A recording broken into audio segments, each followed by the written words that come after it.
For about 2 years in my early 40s, I was waking up at 3 in the morning with my heart pounding for no reason I could name, and the same food and the same workouts that had kept me healthy for 2 decades had quietly stopped working. I felt like I had aged a decade inside 18 months. I am a nutritional therapy practitioner who works specifically with women in perimenopause, and what took me almost 2 years of trial and error to figure out is something I now tell every new client in week 1. There were 5 habits I had been on autopilot with for most of my adult life. Somewhere around 43, they switched from the things that were keeping me healthy to the things that were actively breaking me down. This is what changed when I let them go. Number 1, I quit drinking to take the edge off. I was not a heavy drinker. I was the wine with dinner, glass of something while I cook kind of drinker that most of the women I know are. It was how I marked the end of a long work day. It was part of how my husband and I had been spending Friday nights for 15 years with a good bottle of red on the patio after the week was done. It felt almost disloyal to admit out loud that the ritual had stopped serving me. The pattern crept up slowly.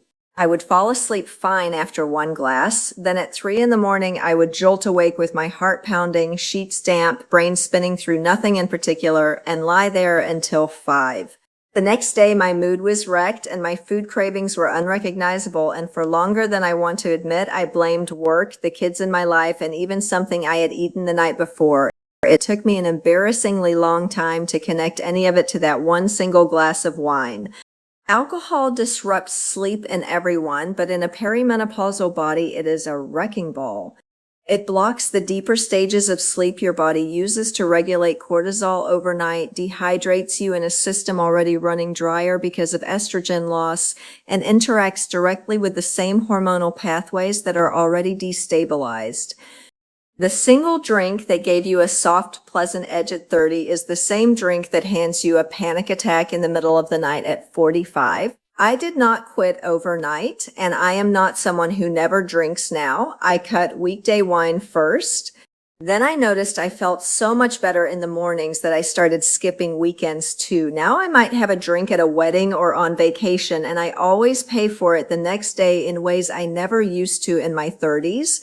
The alcohol itself was not the hardest part of any of this. The hardest part was the relational piece with my husband. We had to find new evening rituals together after 15 years of one. We started making proper mocktails on Friday nights, sparkling water with bitters and a curl of orange peel in a real coupe glass, and taking long walks around the neighborhood after dinner. It felt awkward for about a month. Then it felt like the most obvious upgrade we had made together in years. The version of me that needed a drink to come down from her own day is gone, and I genuinely do not miss her. The wine was the easier of the first 2 to give up, honestly. The next one was the change I had built my entire adult identity around, and the change I resisted the longest. Number 2. I quit doing cardio just to burn calories. I was a runner for 2 decades, the 4 times a week kind who ran in the rain and felt smug about it. On top of that, I taught spin classes where the instructor screams at you in the dark, and I treated cardio like a tax I paid on the food I wanted to eat. For 20 years, it worked beautifully. Then in my early 40s, the same workouts that used to energize me started leaving me wrecked for 2 full days afterward. I would finish a long run and feel like I had been hit by a car for the rest of the afternoon. My ankles ached for no reason that any physical therapist could explain. I was getting puffier the harder I trained, not leaner, and the sleep that had always been the one thing my body did effortlessly was the first thing to fall apart. What I did not understand at the time is that perimenopause changes how your body handles stress at a cellular level. Estrogen has a calming effect on the cortisol system, so when estrogen starts to fluctuate and drop, your nervous system becomes more reactive to everything stacked on top of it, including the workouts that used to feel good. The hour-long cardio session that left you a happy puddle at 30 becomes another stressor your body has to recover from at 45. Your nervous system cannot tell the difference between a hard spin class and being chased through a forest by a bear. It just sees a cortisol spike, and in midlife, it holds onto that spike longer. So I stopped. For 30 days, the only movement I did was walking outside for an hour a day and lifting heavy weights 3 times a week. I genuinely thought I would gain weight. I lost 6 pounds. My sleep returned by the second week, and the puffiness in my face that I had quietly resigned myself to as my new 43-year-old face was gone before the end of the month.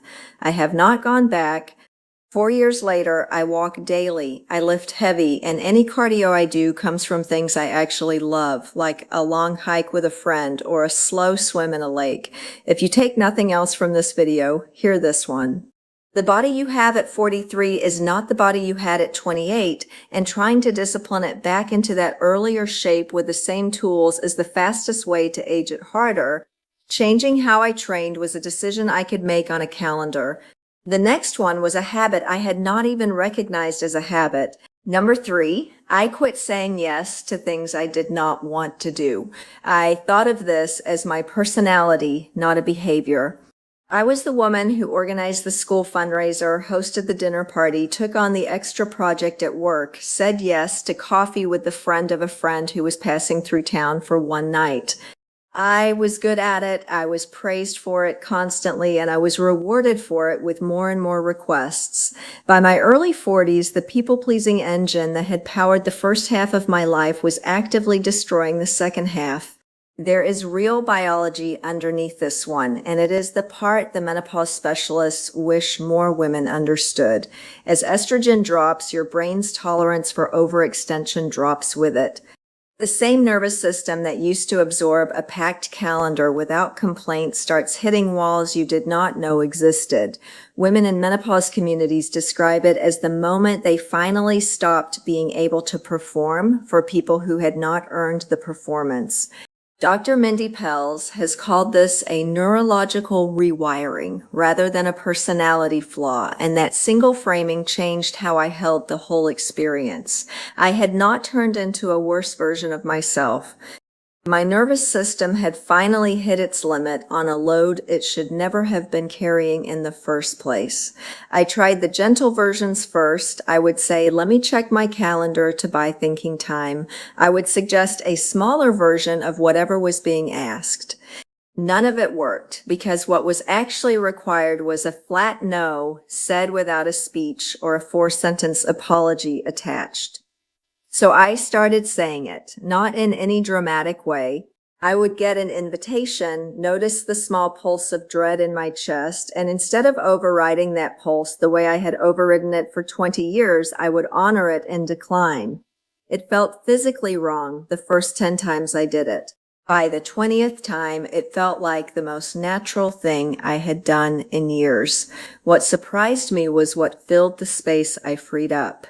I expected guilt and lost friendships. What I got was a quieter calendar full of the people I actually loved, fewer commitments hanging over me on Sunday nights, and the strange experience of looking at my phone on a Friday afternoon and realizing nothing was scheduled and that this was a good thing. The acquaintances who had only wanted me when I was producing for them drifted away, and I cannot tell you what a relief that turned out to be. If this is landing with you, hit subscribe. This channel exists for women going through this exact stage of life, and the more of us who find each other in here, the less lonely the whole transition gets. Okay, quick question for you. Where is your phone right now? Number 4, I quit doom scrolling at night. I used to fall asleep with my phone in my hand. It would be Instagram on a Tuesday, the news on a Wednesday, a group chat that had spun up about nothing on a Thursday. I told myself I was decompressing. I was doing the opposite. I was feeding an already overstimulated nervous system a steady drip of cortisol at the exact moment I needed it to slow down. The science here is well established. Blue light from the screen suppresses melatonin, the hormone your brain releases to make you sleepy. The dopamine hits from the algorithm keep your prefrontal cortex active when it is supposed to be powering down. And the content itself, whether it is bad news or a stranger's beach vacation or a 15-second clip of a woman a decade younger telling you how to do your eyeliner, lands in a midlife nervous system that is already running hot. You are basically tucking a stress machine into bed with you and asking it to sing you a lullaby. I tried every gentle solution first, and every single one worked for about 3 days. App time limits, I overrode. Grayscale mode, I forgot about within a week. Even charging the phone across the room, I would just walk over and grab it at midnight. What finally stuck was the embarrassingly simple version. I bought a paperback novel and a cheap drugstore alarm clock with a glowing red display, and the phone now goes on a charger in the hallway every night at 9. If I want to read, I read a real book. The first week was uncomfortable. I felt jittery, like I had left the stove on somewhere in the house. By week 3, I was sleeping deeper than I had in years. My brain in the morning was sharper, and the wake-ups that had been my constant companion got noticeably softer. The world did not collapse because I did not see a news alert until breakfast. Almost nothing in your phone needs you at 11 at night, and the very few things that do can wait 6 hours until the sun comes up. The phone change was small in the doing and large in the result. The last one is the habit I get the most pushback on when I bring it up with women in my practice, and the one most worth pushing through that resistance for. Number 5, I quit the restrict binge cycle. The nutrition culture I grew up in celebrated cheat days. Eat clean Monday through Friday, then on Saturday you earned the right to demolish a pizza, an order of fries, and a glass of wine while you watched a movie. I lived inside that cycle for 15 years and felt virtuous about it. I was disciplined to the point of joylessness all week. Then the weekend arrived and I ate like I was making up for being a person all week long. By Sunday night, my gut was a swamp. My mood had flatlined and I was crawling back into Monday morning to start the whole cycle over again. In perimenopause, this pattern goes from suboptimal to actively destructive. The blood sugar swings of a restrict binge week amplify hot flashes, intensify mood swings, and disrupt the same sleep architecture that is already fragile because of fluctuating hormones. Your gut, which is doing more emotional and hormonal regulation work than most people realize, gets pummeled by the all or nothing rhythm. And underneath all of that, the unspoken message you are sending your body that food is a moral test you keep passing or failing becomes harder and harder for an already exhausted nervous system to keep carrying. I do not eat that way anymore. Most plates have protein, fiber, and color on them. The slice of birthday cake at the party does not write off the rest of the day, and I have stopped sorting foods into clean and dirty categories in my own head. That last shift sounded small at the time and turned out to be the central one. The strangest thing happened when I stopped restricting. The cravings I used to think were a character flaw of mine mostly went away. A body that is not in constant restriction does not need to binge to compensate for what it has been denied. If you cannot remember the last time you sat down to a meal without doing math in your head about it, that is the habit I am talking about, and it is the food relationship itself, not any particular food on the plate. So those are the 5. The thing that surprised me most when I looked back across all of them was how similar they actually were underneath. Every one of these habits was built on the same hidden assumption that the body I had at 28 came with an unlimited overnight recovery system. Stay up late, drink with dinner, push through the workout, say yes to the extra thing, eat whatever on the weekend, and by Monday morning the slate would be clean again. For 20 years that was true. Then somewhere in my 40s it just was not anymore. The same inputs were producing different outputs. The habits had not changed, the body underneath them had. I am not telling you to quit any of these.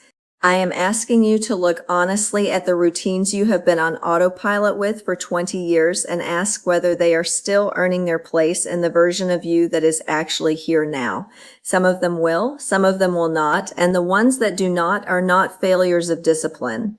They are routines your body has quietly outgrown, and you are allowed to outgrow them too.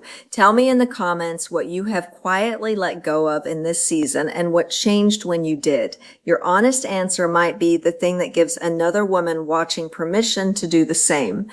This channel exists for women going through this transition who do not want to white knuckle their way through it alone. If that is you, subscribe and join a community of women who are figuring this out in real time together. We need each other for this one. I will see you in the next one.